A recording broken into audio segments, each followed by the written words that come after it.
Support comes from Mosby Building Arts, helping transform crowded, dated, or inefficient kitchens into more functional spaces for daily life. Details at callmosby.com. This is St. Louis on the Air from St. Louis Public Radio. I'm Jonathan Ahl.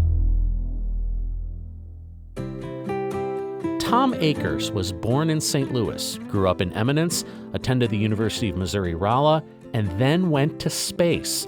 This weekend, he will officially become a Hall of Fame astronaut.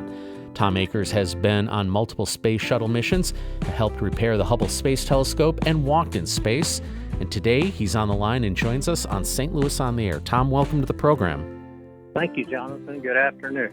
So I've got to start with, how does someone go from Eminence, Missouri, to the space program? Well, it's a kind of a long, convoluted story. I never dreamed of being an astronaut. Never even thought about it till I got in the Air Force. But fortunately, I had a degree in math from Rolla, and after spending 4 years as a high school principal at Eminence, I went looking for an easier job. Quite literally, joined the Air Force to use my math and got a ride in the back seat of an F-4 one weekend and fell in love with flying. I was too old to go to pilot training then. I was 30 years old by then. And so I heard about the Air Force Test Pilot School where they train flight test engineers or backseaters along with the pilots there at the school. So I got accepted to that, went and did that a few years, and then became interested in the space program and really just wanted to keep flying. Didn't want to go to the Pentagon, which was where I was headed, and so I applied for NASA, and again, the good Lord blessed me, and I got selected in 1987. So it wasn't anything I ever really dreamed of. It's just when doors opened, fortunately, I was qualified to apply for things I became interested in. So, yep, I've been blessed. I do have to ask, are you saying that being a school teacher and principal is harder than rocket science? Without a doubt. No question. Well, you've definitely, that wasn't the end of your education career, but we'll get to that in a little bit. But when you joined NASA, what was it like being an astronaut in the 80s? Well, it was, back then, we were, and NASA was in the mode. I say we because I think I'm with NASA still, even though I've been retired for 25 years. But we were trying to fly the space shuttle as often as possible. It was designed to fly very frequently, and it turned out for reasons that it takes to turn a shuttle around took longer than they had anticipated. But back then, we were trying to fly every few months, and we did end up flying 5 or 6 times a year. I think average 5 or 6, so every couple of months. But we had 4 shuttles by then, so it was very busy. It seemed like there was always a crew getting ready to fly in just a few weeks or just coming back from a flight. So when I first got there, of course, you spend the first year basically in classroom and training and simulator training. And but once you get assigned to a flight, you train usually for a flight for at least a year. A couple of mine were a year and a half where we did the spacewalks. But you're just constantly busy, and it's kind of hard to imagine, but it just becomes like another job, and you really don't have time to appreciate what you're really getting to do, especially when you're up in space. You're so busy that every once in a while you just have to pinch yourself and say, I'm really getting to do this. Well, you say it's just like any other job, and I suppose there are some times in radio where something doesn't go right, and I feel like I'm on a tether in the void, but you've literally been on a tether in the void. So what is spacewalking like, and is it as exciting and scary as us people who've never been off the Earth may think it is? Well, and I'd say it kind of tongue-in-cheek, but there's a lot of reality to it. I tell people it's a lot like work.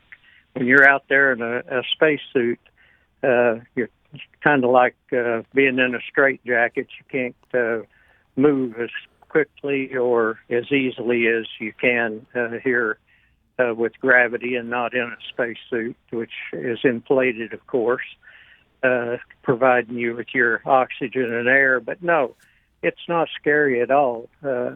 You're really concentrating on getting the job done. When you're out there, for example, working on the Hubble telescope, you only have so many hours out there in the suit.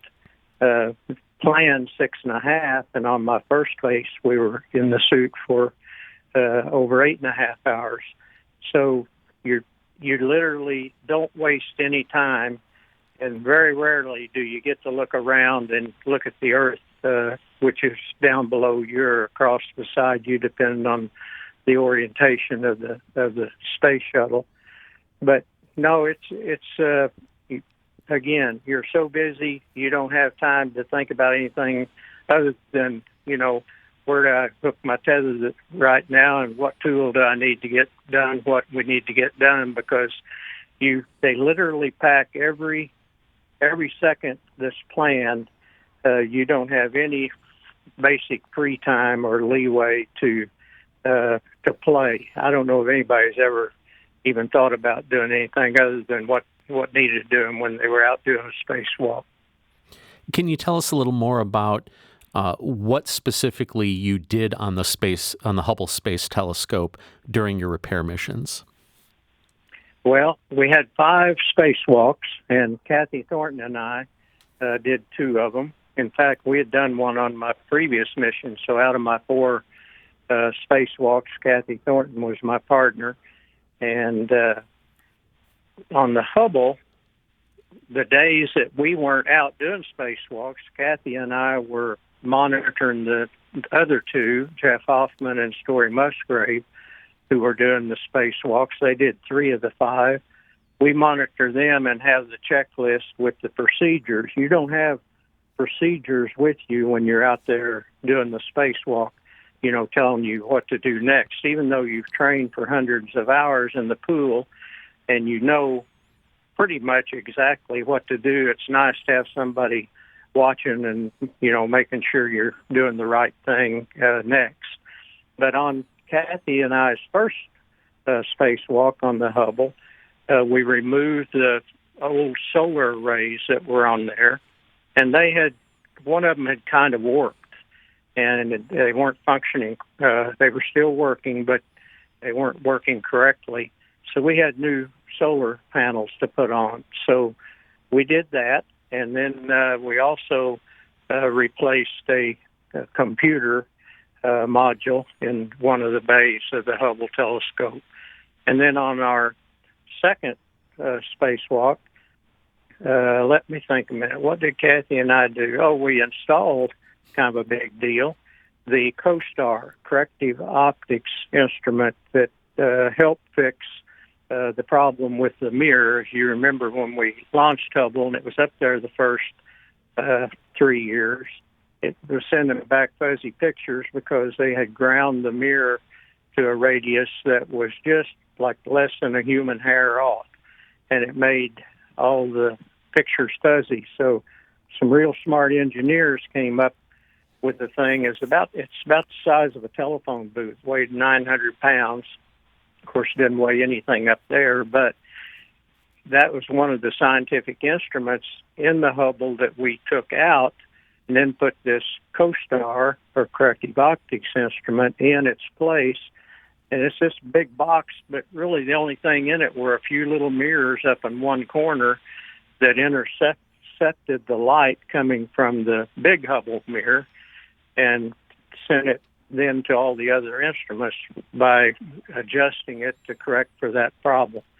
So we basically opened the door, and Kathy was on the end of the arm holding this 900-pound CoStar, and I was directing her. I was the eyes as she slid it into the Hubble telescope. So I was actually inside the Hubble telescope watching it go in the guide rails and giving her instructions on up, down, left, right, and it worked really slick. Worked great. She was a great partner. When the better images from Hubble came back after the repairs that you did, and they were nothing short of breathtaking, did that give you a pride of ownership of sorts that you saw these images, and did you kind of have the feeling that you helped make that happen? Oh yeah, and but again, one of the things I always like to tell people is, yeah, you do feel that, and of course, I still go out and watch the Hubble go over once in a while. In the night sky, it's way in the south, but there's sometimes you can see it.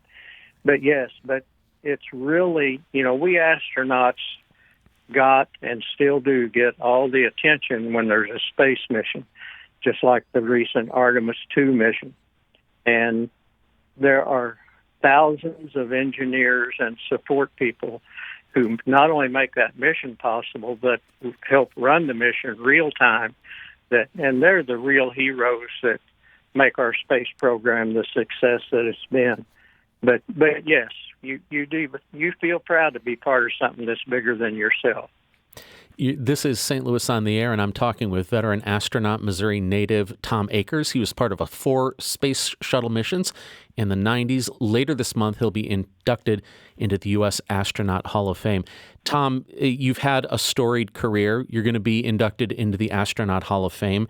Is there a specific thing that you are most proud of in your career that you think stood out and maybe made it got the attention to be inducted into the Hall of Fame?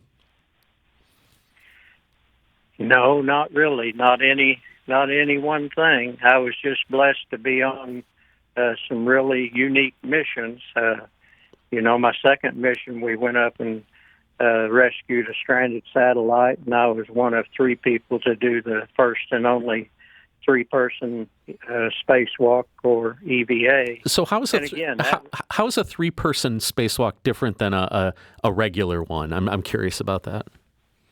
Well, the whole system is designed for 2 spacewalkers. So in the airlock, and the airlock is like a closet in the bottom back of the space shuttle crew compartment. And you go in there and you close the door back into where the rest of the crew is, and the door going outside is closed, and you take all the air out of that. And so now you're in a vacuum in there, and then you open the door and go out and do your spacewalk, and then when you're done doing the spacewalk, you come back in. Well, that's designed for 2 people. There's 2 umbilicals in there that while you're in there, you stay hooked to the space shuttle for electricity, because you only have a battery in your spacesuit, and water and oxygen. You keep everything full, your battery, water, and oxygen, while you're hooked to that umbilical. Well, there's only 2 of those, and it was designed for 2 people to be in. So when we had trouble with the Intelsat satellite on STS-49 in May of 92, we were going to put a capture bar on this stranded satellite, and unfortunately, the way that Pierre Thuot and Rick Heeb had trained to do it didn't work. 2 tries, so we stood down a day, and the ground team and our crew up in space came up with the idea of 3 people going out, which had never been thought about or trained for. And so the first thing we did was go down, and I was their backup in case one of them was sick. So I'd been trained to do both of their jobs, obviously not trained as well as them, but NASA always has a backup for everything, or tries to. And so we went down, the 3 of us, got in our spacesuits and made sure we could all fit in the airlock.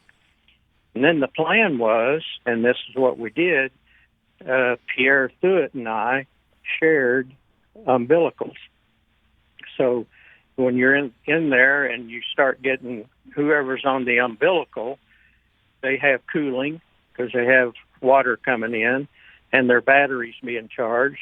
And so one of us didn't have the umbilical. Once we would start getting hot, we would tap the other one, and they'd take the umbilical off and give it to you. So Pierre and I shared an umbilical all the time we were in the airlock. And so otherwise, after that, once you go outside, we did have an extra tether. So we had all the equipment because Kathy Thornton and I were planning on doing a spacewalk after the Intelsat rescue, which we ended up doing the day after the 3-man EVA.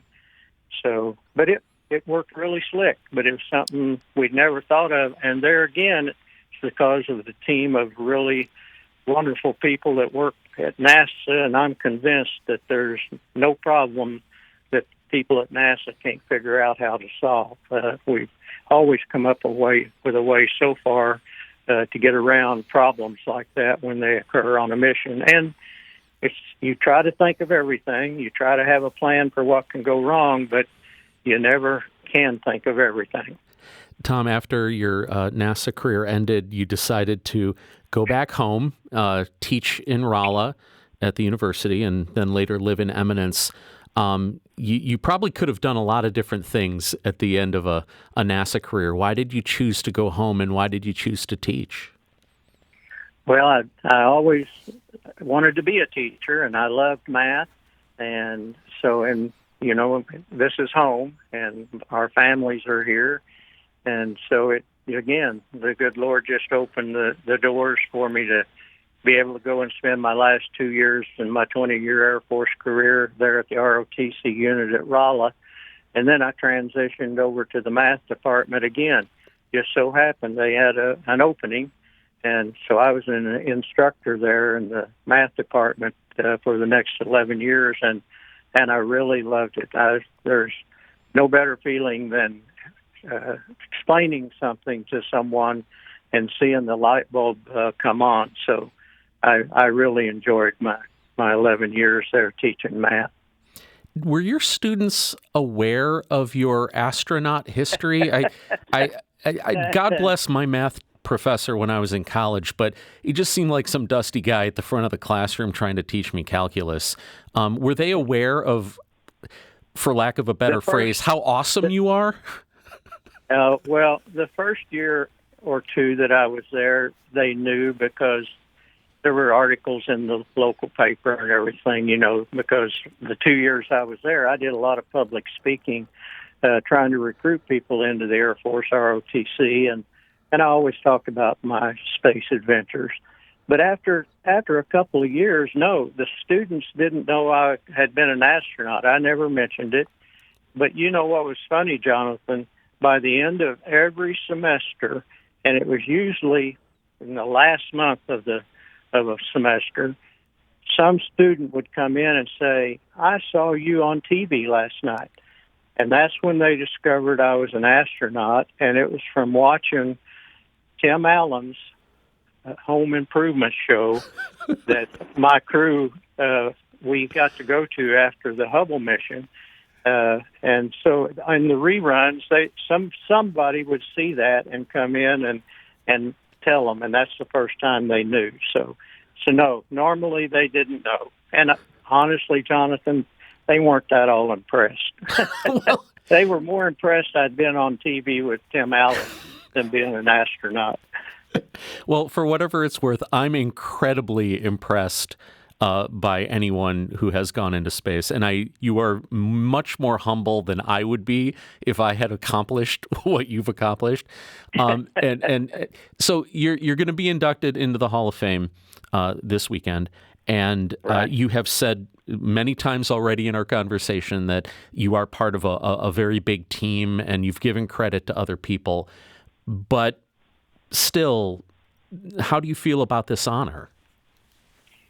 Well, it's the honor of a lifetime. Obviously, it's not anything you aspire to, and again, you just feel blessed, to be selected to such an elite honor as that. But no, it's hope. I don't. Well, my wife says she won't let it change me, and I'm sure she won't. She's been taking care of me for over 50 years, and she probably deserves more credit and should be prouder than me. Well, I imagine you will honor her greatly in your acceptance speech. She won't let me. Tom, I think all of us aspire to your level of humility and your level of success and your level of a happy marriage, for sure. I have to close with a very Rolla question, because I live in Rolla. You're a Rolla guy at some level, and we don't get to do this much on St. Louis on the Air. But when it comes to pizza, are you a Pryor's guy or an Alex's guy? Oh, I'm an Alex's guy. I tell you, when I was there as an undergraduate, we would pool our money and come up with, it wasn't over $2 or $3, and go buy a small cheese pizza. And you remember how they cut the Alex's pizza? Oh, for sure. It's impossible to divide it fairly. So we still, in fact, that's Kay and I's favorite place to eat when we go to Rolla, and we still do. Our dentist is there, and we have some good friends who are still there, and we go up and visit. So, yeah, Rolla's kind of our second home. But Alex's Pizza, and by the way, Pryor's Pizza, it's good, too. There's always, I love pizza, so all of those places are good. Well, next time you're in town, look me up and we'll grab a slice. There you go. Count on it. Tom Akers, inducted to the Astronaut Hall of Fame on Saturday. Thank you so much for joining us, and congratulations on this honor. Okay, you're welcome, and good talking with you, John.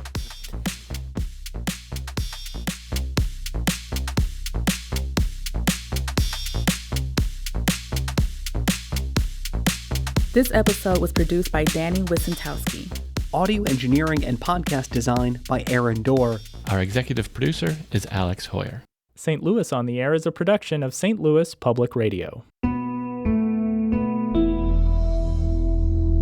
Understanding starts here. Do you find yourself regularly listening to episodes of St. Louis on the Air? Suggest us to a friend you think might enjoy our conversations, and leave us a review and rating on Apple Podcasts on the App Store. It's the simplest way to help people discover our show. Thank you. St. Louis Public Radio is a member-supported service of the University of Missouri St. Louis.